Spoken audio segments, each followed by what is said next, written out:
டேய் என்னன்னு சொல்றா? வந்ததுலேருந்து இப்படியே இருக்க? 2 நாளைக்கு முன்னாடி அவளுக்கு பர்த்டே. எப்பவுமே 10 மணிக்கெலாம் தூங்குறவன் 12 மணி வரைக்கும் வெயிட் பண்ணி அவளுக்கு ஹாப்பி பர்த்டேன்னு மெசேஜ் போட்டேன். ரிப்ளை வரல. எனக்கு ஒரு மாதிரி கடுப்பாயிருச்சு. சரின்னு 1 மணி வரைக்கும் வெயிட் பண்ணேன்.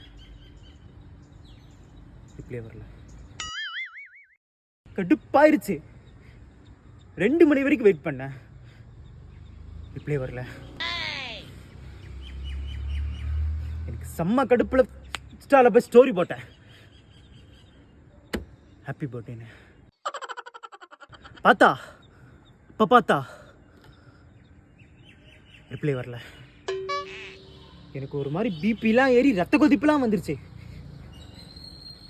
4 மணிக்கு வாட்ஸ்அப் பண்ணேன், ஹாப்பி பர்த்டே விஷ் பண்ணேன். டபுள் டிக் வந்துச்சு, ப்ளூ டிக் வரல.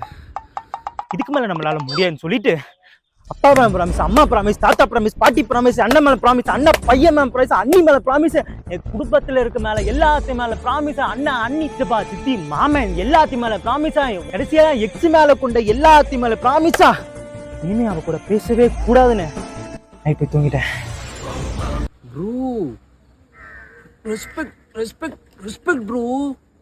மதியா தலைவாசல் மிதியாதே, மிதியா தலைவாசல் மதியாதுன்னு சொல்லிட்டு தளபதி கரெக்டாக தான் ப்ரோ சொல்லியிருக்காரு. ஆமாம் ப்ரோ, அடுத்த நாள் காலையில் விஷ் பண்ணலான்னு ஃபோன் பண்ணேன், ஆனாலும் எடுக்கல. பைத்தியமாடா நீ ஏன்டா ஜட்டி போட்டு பேண்ட் போடுற? பேண்ட் போட்டு ஜட்டி போடலாம்ல.